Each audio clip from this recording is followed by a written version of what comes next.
တခုတော့မနှက်ခင်မှာတော့မီရာဟာရှိယာရောကိုကဒါရမရင်းနေတဲ့မစ်ရှင်တစ်ခုစီသွားဖို့လုပ်နေပါတယ်။အဲ့ချိန်ရှီနိုဘိုလည်းရောက်လာခဲ့ပြီ။လာမင်းမိတ်ဆာရှိနာမဲ့တိုက်ပွဲမလို့ခက်ခဲနိုင်မယ်ရောင်ကူသွားရင်တော့စိတ်ပူစရာမရှိပါဘူးဆိုပြီးအားပေးပါတယ်။မီရာဟာရှိယာတော့ထူးဆန်းတဲ့ကောင်လေးတန်ဂျူကိုစိတ်ဝင်စားပြီးဂူးဆိုင်ပေးဖို့ရှီနိုဘိုမှာနေခဲ့ပါတယ်။တစ်ဖက်ကစေကူးစားဆောင်မှာတော့စေးသားပင်နဲ့ဇိန်စုကထုံးစံတိုင်းတောင်းကျနေပြီ။တန်ဂျူကတော့တိုက်တမစေကုံတောက်ပါတယ်။ဇိန်စုကတော့တန်ဂျူရဲ့စေကတောက်လွယ်ပါတယ်ဘာညာနဲ့ဆွညနေချိန်မှာပဲမူဝါဒရောက်လာပါတယ်။တန်ဂျူစီသတင်းမေးလာခဲ့တာဖြစ်ပြီးအီနိုစကဲရောဆင်ပြရလာမေးနေချိန်ဇိန်စုကဘသူလဲလမ်းမေးပါတယ်။နာတာကူမိုတာမှာတော့အထူတိုက်ပွဲဝင်ခဲ့တဲ့တငယ်ချင်းဖြစ်ကြောင်းဇိန်စုကိုမိတ်ဆက်ပေးပါတယ်။မူဝါဒဟာရှိယာအစည်းအဝေးကိုကိစ္စချိုးနဲ့အစီရင်ခံမှုတက်ခဲ့ရပြီးဟာရှိယာအခုအစ်တက်လာတဲ့ဒါရမားတွေရဲ့ရေချင်းကိုစိတ်ထုတ်နေကြအောင်တော်တော်လေးကြောက်ဖို့ကောင်းကြောင်းပြောနေချိန်မှာပဲရှီနိုဘူရောက်လာပါတယ်။ပြောလို့မှမဆုံးသေးရင်ရှီနိုဘူရောက်လာတာဖြစ်လို့မူဝါဒကကြောက်ကြောက်နဲ့ရှီနိုဘူနှုတ်ဆက်ပြီးထွက်ပြေးသွားပါတယ်။ရှီနိုဘူကတန်ဂျူရဲ့အခြေအနေကိုလာကြည့်တာဖြစ်ပြီးပြန်လဲကုသားလေးချင်းကလုပ်ဖို့လာခေါ်တာဖြစ်ပါတယ်။အဲ့ဒီကသာပြန်လဲကုသားကိုနှစ်ပတ်ကြာလုပ်ပြီးနောက်မှာတော့ဇင်းစုလည်းတက်တက်လာပြီးဖြစ်ပြီးလေးချင်းလာရတော့မှာဖြစ်ပါတယ်။ဘာမှမသိရပြန်လဲကုသားလေးချင်းခံတဲ့အတွက်ရှီနိုဘူရဲ့အကြောင်းကိုဇင်းစုရောက်တွင်နေချိန်မှာပဲတန်ဂျူနဲ့အင်ဒိုစကယူလောက်အောင်ပေးမယ်နဲ့ရုံနဲ့ပြန်လာပါ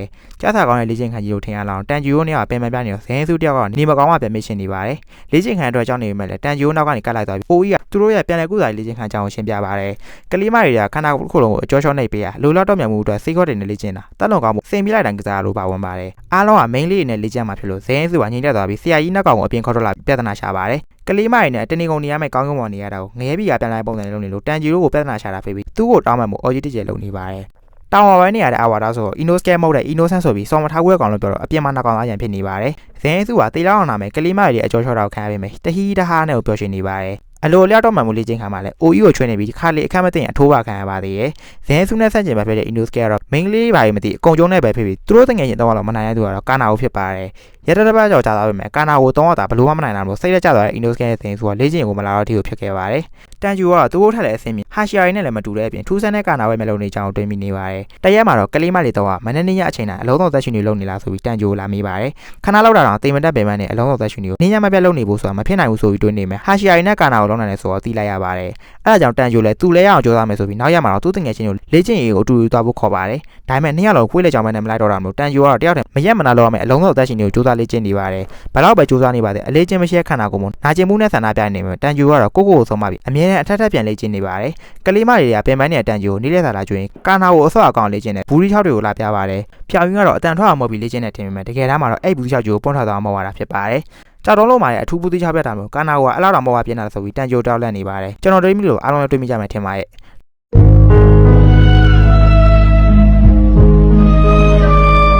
တိုးတော့လာတဲ့မြဘူးတိချောက်ကြီးကိုမုံလာနိုင်မှာဖြစ်ပြီးကာနာကိုမုံလာတဲ့ဘူးတိချောက်ကြီးကကလေးမတွေရဲ့တရားစာလောက်ရှိပါတယ်လေ့ကျင့်ဆရာမဖြစ်တဲ့ OE ကတော့ဟိုနောက်ကောင်ပြက်မိလားတန်ဂျူကိုမေးနေတော့ပြောင်းပြီးလဲနောက်နေ့စူးစမ်းပြီးခေါ်ခဲ့ပါမယ်ဆိုပြီးတောင်းပန်နေရပါတယ်တန်ဂျူကယူကိုတာကြီးတင်ပေးခဲ့ဘူးလေလေ့ကျင့်ခိုင်းနေတဲ့အတူပြန်လဲကုသလေ့ကျင့်ခိုင်းတွေကိုအားသုံးခေါ်စားနေ့တူကကြိုးပမ်းနေပြီး15ကြာသွားခဲ့ပြီဖြစ်ပါတယ်အဆော့အကောင်လည်းနေရာလေးချင်းနေတော်တော်လေးကိုတိုးတက်နေပြီဖြစ်ပြီးညဘက်ဆိုအလုံးစုံသက်ရှင်နေတဲ့တရားထိုင်လေးချင်းလေးရှိပါတယ်အရန်ကြိုးစားနေတဲ့တန်ဂျူရဲ့ပေမှာလာထိုင်နေတဲ့သူကတော့ရှီနိုဘူးဖြစ်ပြီးတန်ဂျူနဲ့အလာဘာသာလာဘာပြောဖေးကြပါတယ်ရှီနိုဘူးကမိတ်ဆိုင်တဲ့တင်ငယ်ချစ်ဖြစ်ရှင်နဲ့သူ့အိမ်မက်ကိုတန်ဂျူစီလဲပဲပြောနေချိန်တန်ဂျူကတော့ရှီနိုဘူးစီကနေစိတ်တုန်နေအနက်ကိုခံစားမိနေပါတယ်ရှီနိုဘူးကအပြင်ပန်းကသာပြောနေပေမဲ့ရင်ဘက်ရဲ့အနက်ဆိုင်ဆုံးနေရာမှာတော့မိတ်ဆိုင်ကြောင့်သိခဲ့တဲ့သူ့အမောက်တော့အမြဲစိတ်တုန်နေသူဖြစ်ပါတယ်အမားဖြစ်သူကမိတ်ဆာတွေကြောင့်ပဲတေခါနီးဖြစ်နေချိန်တီအောင်ရက်ဆက်တဲ့တတော်ကိုတနာနေရုံပဲဖြစ်ပါတယ်။အဲဒါကြောင့်စိတ်ထဲမှာရှိတဲ့အမျက်တော်သားကိုအမားတော်ရဲ့အိမ်မက်တွေနဲ့အမြဲဖုံးခေါ်တာကိုကြိုးစားနေခဲ့တာဖြစ်ပါတယ်။တခြားအရာတွေလည်းအဲ့လိုစိတ်အနေနဲ့များတော့ရှိကြပြီးနေစုကိုရဲ့ဖြစ်တည်မှုကိုတော့တခင်ကြီးခါကောင်လေးသားသမှုနဲ့အားလုံးကလက်ခံပေးထားကြပြီဖြစ်ကြောင်းရှင်းနေဘူးကပြောပြပါတယ်။တန်ဂျိုလည်းနေစုကိုကောက်ကောက်ပြီးအားကိုကြိုးစားဖို့နဲ့အလုံးစုံအသက်ရှူနေအတွက်စောင့်နေပါမယ်ဆိုပြီးအဲ့ကနေထွက်သွားပါတယ်။မနိုင်ခင်တခုမှတော့တန်ဂျူကအဝေးရိုက်တော့လေးယူလာပြီးကလေးမတွေစီရောက်လာခဲ့ပါတယ်။သူ့အိပ်ပေါ်နေချင်းအလုံးစုံအသက်ရှူနေကိုပြတ်သွားခဲ့ရိုက်နိုပေးဖို့ဖြစ်ပြီးကလေးမတွေကလည်းတန်ဂျူအိပ်နေချင်းအသက်ရှူနေပြတ်သွားတဲ့တရားဝိုင်းတွဲပါတယ်။အဲ့လိုမျိုးနေညမပြတ်အလုံးစုံအသက်ရှူနေကိုကြိုးစားနေတဲ့တန်ဂျူကလေ့ကျင့်ခိုင်းနေမှာတဖြည်းဖြည်းနဲ့စပြီးအသားကျလာနေပြီဖြစ်ပါတယ်။ပိုကောင်းလာတဲ့တက်လုံးနဲ့အတူပြင်းထန်တဲ့လေ့ကျင့်ခိုင်းနေကြောင်းတန်ဂျူကသူတို့တစ်ခါမှမနိုင်ဘူးလေစိန်ပြိုင်တန်ကစားပွဲကကာနာကိုမိလူနီပါဖြစ်နေဖြစ်ပါတယ်။အလူလေ့ကျင့်နေတဲ့တန်ဂျူကိုခုနောက်ကောင်ကတော့တစ်ခါလေးလာကိုကြည့်နေတက်ပြီးတန်ဂျူကအသေးဆုံးဘူးသီးချောက်ကိုမှုတ်ခွဲနိုင်တဲ့အထိကိုအဆော့အကောင်လာခဲ့ဖြစ်ပါတယ်။တိုးတက်လာတဲ့တန်ဂျူရဲ့ပုံစံကြောင့်ကြံခဲတော့မှအဆိုးရဲ့ဇင်းစုနဲ့ Inosuke ကတော့ဒီနေ့မှာလေ့ကျင့်စီပြန်လာပြီဖြစ်ပါတယ်။တန်ဂျူလေ့ကျင့်နေ24/7အလုံးစုံအသက်ရှူနေကိုရှီနိုဘွားပြပါမယ်ဇင်းစုကိုလည်းဆက်စချင်းမှလူလဲကိုခံရပါတယ်။တန်ဂျူလည်းသူကိုယ်တိုင်ကတော့မပြေဆုံးသေးပေမဲ့ဘယ်လိုလုပ်ရင်ပိုစင်ပြီလဲဆိုတော့သူ့အတွေ့အကြုံကပြပြီးသေလောက်လေ့ကျင့်ပုံမှာပါတယ်။ရှီနိုဘွားကတော့အကျော်မခံတတ်တဲ့ Inosuke ကိုမခံချင်စင်းရဲ့နှုတ်ဆွပြီးနှာဘူးကြရင်ပါမဆိုလို့တဲ့ဇင်းစုတော့အပြောင်းလာနေစ조사ဖို့တိုက်တွန်းပါတယ်။အဲဒါကြောင့်ဆရာသမားနောက်ကောင်လည်းလူလဲစ조사ကြပြီးသူတို့မြင်ရတဲ့ကာနာကတော့တငယ်ချင်းဖွဲ့ရမှာဆိုရဲဆုံးဖြတ်ချက်ကိုကြွေပါးသေးတွေနဲ့ကောင်းမက်လေးဆုံးဖြတ်နေပါတယ်။ကာနာကစကားနဲ့ပြီးဆုံးဖြတ်ချက်တစ်ခုချတိုင်းကြွေပါးသေးနဲ့ဆုံးဖြတ်ကြတဲ့အကြောင်းရင်းရှိပါတယ်။ကာနာကငငယ်တော့ဆင်းရဲနှုံချလာတဲ့အတ ဝါမှာကြီးပင်းခဲ့တာဖြစ်ပြီးအထီးကျက်မှုဝမ်းနည်းမှုနဲ့ဆာလာမှုကိုနေတိုင်းခံစားရပါတယ်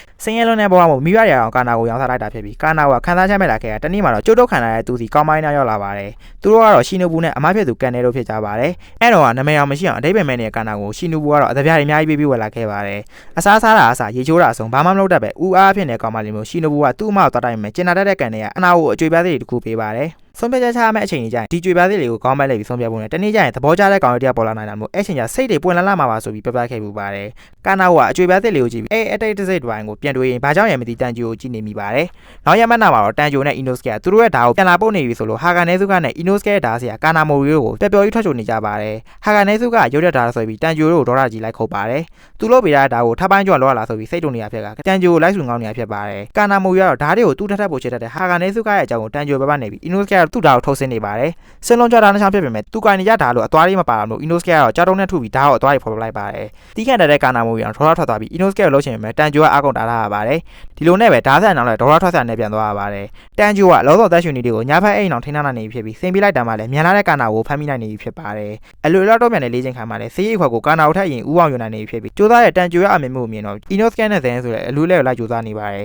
။တနေ့မှာတော့တန်ဂျူကသူ့ရဲ့ဂျာမရေးစစ်ဆေးပေးနေရှိနေဘူးဟီနိုဂါမီကာကဒါမှမဟုတ်မီသက်ရွှေနေတဲ့ပတ်သက်ပြီးတည်လာမိပါတယ်။တန်ဂျူကတော့သူ့ဖေသုံးနိုင်ခဲ့တဲ့မီသက်ရှင်တွေကိုရှီနိုဘူကိုအကြောင်းဆုံးပြပြီးရှီနိုဘူကတော့သူကမီတာအသက်ရှင်နေပဲအတီးကြောင်ဖြေပါတယ်မီတာအသက်ရှင်တွေကိုမီသက်ရှင်လို့ဘယ်တော့မှခေါ်မှာမဟုတ်ပဲအဲ့ကိစ္စကိုလည်းမီတာအသက်ရှင်တွေတုံးတယ်ရန်ကိုကတီးလိုက်မယ်လို့ပြပြပါတယ်ဒါပေမဲ့မီတာဟာရှီယာတိုက်ပွဲသွားနေတာဖြစ်လို့တန်ဂျူလည်းရန်ကိုကူနဲ့တွေ့မှမေးကြည့်လိုက်ပါမယ်ဆိုပြီးထွက်လာခဲ့ပါတယ်တန်ဂျူကတနေ့ကိုအိတ်နေတဲ့နေသူကိုစီရောက်လာတတ်ပြီးသူ့စိတ်တဲ့စိတ်ပူနေအကြောင်းတွေကိုလာရင်ဖွဲလေးရှိပါတယ်တာမိုစီပွားမဲ့လာမဲမဲစာရဲ့တင်းနှမှုတွေကိုသူရနိုင်မှာဆိုပြီးတွေးကြောက်နေပြီပဲနေသူကသူ့စိတ်တွေကနေသူ့ကိုဖြစ်တယ်လုံနိုင်မှာပါဆိုပြီးအပေးပါတယ်တခုတော့ညမှာတော့စွညာသာခီးနေနဲ့ရထားကြီးတင်းပေါ်မှာမိစ္ဆာတကောင်တောင်းကျန်နေပါတယ်လွန်ခဲ့တော်လာနိုင်ငံတုန်းကမူဇန်ရဲ့အဆုံးမရှိရဲလိုက်ကောင် Infinity Castle စီအားလာမင်းမိတ်ဆာရဲ့အဆင့်ခေါ်ခံရပါတယ်။အဆုံးမရှိရဲလိုက်ကြီးကိုနာဂါမီလို့ခေါ်တဲ့ပြက်ဆောင်ကြီးရဲ့မိတ်ဆာမှာထဲချုပ်တာဖြစ်ပြီးရဲလိုက်ကြီးရဲ့ဘယ်စိတ်ပိုင်းမဆိုနာဂါမီရဲ့စိတ်လိုအတိုင်းပြောင်းလဲပြနိုင်ပါတယ်။အားလာမင်းမိတ်ဆာ6ပါးလုံးကိုမူဇန်ကဒီရဲလိုက်တဲ့ဆင့်ခေါ်ထားတာဖြစ်ပြီးဒီနေ့မှာတော့မူဇန်ကမိမပုံစံနဲ့အရှိန်ဝါပြောင်းလဲပြီးရောက်လာတာဖြစ်ပါတယ်။ဇီဝပုံစံပြောင်းလဲနိုင်ခြင်းကမူဇန်ရဲ့သွေးမိတ်ဆာဆွဲနေတာတခုဖြစ်ပြီးအားလာမင်းမိတ်ဆာတွေကမူဇန်တွေ့ချင်းမမှတ်မိဖြစ်နေပါတယ်။ငကိုကလေးကဒေါ်လာထွက်နေတဲ့မူဇန်ကသူ့ကိုတော့မမှတ်မိရလားဆိုပြီးအပေါ်မြတ်ကြီးနေလို့သူ့လောက်ငယ်သားတွေလည်းအတောင်းကြီးတောင်းမှတ်နေရပါတယ်။ရူအီတက်ခံရတာနဲ့ပတ်သက်ပြီးအားလာမိတ်ဆာ6ပါလုံးကိုဆင့်ခေါ်လိုက်တာဖြစ်ကဘာလို့လိုအပ်မိုးနေရအားနဲ့နေရတာလဲဆိုပြီးမေးပ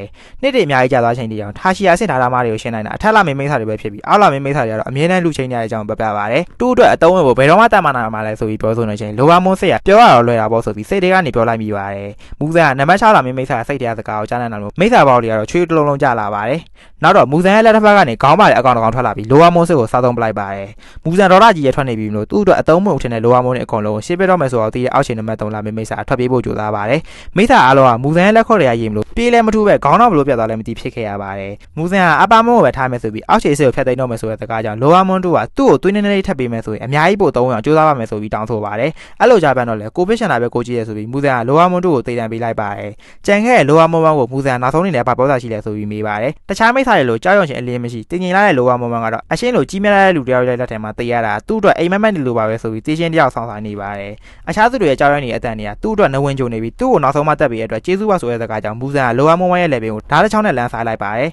်အဲ့စကားသူကြားရှင်တဲ့စကားမလို့လိုအမွန်ကိုသွေးတွေအများကြီးထပ်ပေးလိုက်တာဖြစ်ပြီးမူဇန်ရဲ့သွေးတွေကိုခံနိုင်ရှိဖို့အောက်ရှင်နံပါတ်1လာပေးမိစားစူးစမ်းပြီးသက်ရှင်နေရပါတယ်သွေးပမာဏကိုမခံနိုင်ရင်တိမ်မှာဖြစ်ပေမဲ့ထင်းချုံနိုင်ခဲ့ရမလို့အောက်လာမင်းမိသား6ပါးတဲ့နံပါတ်1မိသားတစ်ကောင်ပဲအသက်ရှင်ခဲ့ပါတယ်ဟာရှီယာအဆင့်ဓာတ်သမားတွေကိုတက်ပေးပြီးသူ့အတွက်အသုံးဝင်ပေးဖို့မှာကနေမင်းပုံနဲ့ဆွဲတဲ့ကောင်လေးကိုတန်းနိုင်ရင်သူ့သွေးတွေထပ်ပေးမယ်ဆိုပြီးလမ်းကြိုလမ်းကြတစ်ခုစီပို့ပေးလိုက်ပါတယ်လိုအမွန်ကမူဇန်ရဲ့သွေးစီကနေတန်ကျူရဲ့ပုံရိပ်ကိုမြင်နေရပြီးတတ်ဖို့မဆောက်နိုင်တော့ဘူးဆိုပြီးကြုံဝါနေပါတယ်တစ်ဖက်မှာတော့မိုးတော်မလင်းသေးတဲ့စောစောစီမနဲ့ခင်မှာကာစုကာကြီးကတန်ကျူရဲ့တောင်အောင်စီကိုတာဝန်တစ်ခုလာကြီးညာပါတယ်အနောက်ရကမူကန်ရထားပေါ်မှာအဆင့်မိသားတွေတောင်းကျနေရမလို့မီတော့ဟာရှာရွန်ကိုကူနဲ့တူတိုက်ပွဲဝင်ဖို့ဖြစ်ပါတယ်ခါကရာတန်ကျူတို့ကိုတာဝန်ပေးလိုက်တဲ့ကိစ္စနဲ့ပတ်သက်ပြီးရှီနိုဘူဘဘကလေ့ကျင့်ရေးတောင်းအခြေအနေကိုမေးပါတယ်တန်ကျူကစိတ်နှလုံးသားရမ်းဖြူသိမ့်ပြီးလေ့ကျင့်ရေးကိုလည်းမခုမငါပဲနေ့စဉ်ကြိုးစားတာမလို့ညှို့လင်းတာတဲ့ပိုတဲ့ဒါရမတာဖြစ်လာလိမ့်မယ်လို့ရှီနိုဘူကခါကရာကိုရှောက်တင်ပါတယ်နောက်ပြီးအဖေဖြစ်သူကဟီနိုဂါမီခါကရာမီသက်ရှင်တွေကိုတောင်းတာကြောင့်တန်ကျူကပြောပြဖူးတာကိုလည်းရှီနိုဘူကရှောက်တင်ပါတယ်မိသားဖြစ်တဲ့လူသားမစားတဲ့ညီမလေးရဲ့မူဇန်နဲ့တွေ့ခဲ့တဲ့အခြေအနေကိုတွေးကြည့်ရင်တန်ကျူရဲ့ကံကြမ္မာအတာမှန်မဟုတ်ဘူးလို့ခါကရာကောက်ချက်ချလိုက်ပါတယ်ဒီနေ့အတွက်လေ့ကျင့်ရေးပြီးလို့ပြန်လာတဲ့တန်ကျူကလမ်းမှာလူတယောက်လာလို့ရှောင်းလိုက်ပြီမဲ့ အဲ့လိုကတက်ကြီးကိုဝင်တိုက်သွားပါတယ်သူကတော့အပိသက်ရေချက်ပဲမှတော့တွေးခဲ့တဲ့ခိုင်းရဖြစ်ပြီးခန္ဓာကိုယ်လည်းတော်တော်လေးထွာလာပါတယ်တန်ဂျူကတာဝန်တော့သွားတော့မှမလို့အိုအီကိုနှုတ်ဆက်စကားနဲ့တူကျေးဇူးတင်စကားလာပြောနေပါတယ်အိုအီကလူရဲဘက်မှာတော့ကန်ကောက်လို့အသက်ရှင်ခဲ့မယ်ခုချိန်မှာဒါသမားကောင်းတယောက်လို့အကျိုးမပြုနိုင်လို့ကိုစိတ်ပဲနေသူဖြစ်ပြီးတန်ဂျူကတော့အိုရဲ့ခံစားချက်ကိုတိုင်ပန်းမေးစီတိုက်ဆောင်သွားပေးမယ်ဆိုပြီးပြောပါတယ်အဝက်လန်နဲ့အိုအီကိုအဲ့စကားနဲ့တူနှုတ်ဆက်ပြီးကာနာကိုလည်းနှုတ်ဆက်ဖို့လှည့်လာပါတယ်တန်ဂျူကနှုတ်ဆက်စကားနဲ့ကျေးဇူးတင်စကားကိုသတိပေါ်နေမယ်ကာနာကပြောမိကြွေပြားတဲ့လေးကိုခေါင်းပတ်လှည့်လိုက်ပါတယ်ပန်းကြသွားမှသူ့ဆရာခိုင်းလို့အရာအလုံးကူညီခဲ့တာဖြစ်ကြောင်းလည်းကျေးဇူးတင်ဖို့မလိုကြောင်းပြောကနှုတ်ဆက်နေပါတယ်ကာနာစီကပထမတော့စကားတန်းကိုကြားလိုက်တဲ့တန်ဂျူကစကားပြန်ပြောရဲဆိုပြီးပြောနေတာကြွေပြားတဲ့လေးကိုဘာလို့လဲရလဲမေးပါတယ်ကာနာကိုလည်းကြွေပြားတဲ့နဲ့ပဲဆုံးဖြတ်ချက်ချတတ်တဲ့သူ့ချင်းပဲပါတော့တန်ဂျူကဘာလို့ကိုယ့်ဘာသာကိုမဆုံးဖြတ်လဲဆိုပြီးပြန်ပြေးပါတယ်လောကကြီးမှာအရေးမပါတဲ့ရဆိုတာမရှိရမလို့ကိုလို့ချင်တာကိုဆုံးဖြတ်လို့တဲ့ကြောင်နဲ့ကာနာစီကနေကြွေပြားတဲ့လေးကိုခဏငားလိုက်ပါတယ်ကြွေပြားတဲ့ကိုလဲလိုက်လို့ကောင်းကြခဲ့ရင်ကာနာကခုချိန်ကစပြီးနှလုံးသားကပြောတဲ့စကားတန်းကိုနားထောင်ရမယ်လို့တန်ဂျူကလောင်ကြီးစားကြီးလုပ်လိုက်ပါတယ်ကြွေပြားတဲ့အဆုံးဖြတ်လဲခေါင်းဖြစ်နေရလို့တန်ဂျူကကာနာဝဲလန်တစ်ဖက်ကိုဆုပ်ကင်ပြီးခုချိန်ကစနှလုံးသားကိုတမလို့ကကိုဆုံးဖြတ်ချက်နဲ့ကိုကြိုးစားနေထိုင်မှုမှာပြီး AI ထွက်သွားပါတယ်ခေါင်းကြဘလို့လဲမေးတော့တိုက်ဆိုင်သွားပါဆိုတဲ့စကားနဲ့တူခေါင်းမကြခဲ့ရင်လည်းမကြမချင်းလဲနေမယ်ဆိုတဲ့တန်ဂျူရဲ့စကားကြောင့်ကာနာဝဲမဲ့လုံးတဲ့မြေတာစိတ်တွေရိုးဖိတ်သွားပါတယ်